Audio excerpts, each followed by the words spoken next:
శ్యామలాదేవి బుద్ధిస్వరూపిణి, ఆమెకు పార్వతీదేవికి అభేదం. అందుకని ఆమెను నాకు కుమార్తెగా రమ్మని మాతంగ మహర్షి తపస్సు చేసి వరమడిగాడు.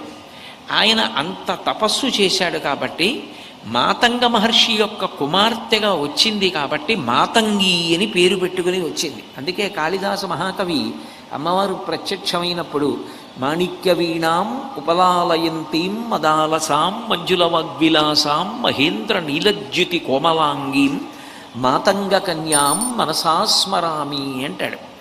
ఓ మాతంగ కన్యా, నిన్ను మనసా స్మరించుచున్నాను అంటాడు. అంటే మాతంగ మహర్షి హిమవంతుడికి స్నేహితుడు.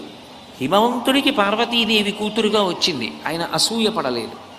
నేను కూడా హిమవంతుడు ఎట్లా పార్వతీదేవిని కుమార్తెగా పొందాడో అట్లా నేను కూడా పొందాలి అంటే తపస్సు చెయ్యాలి.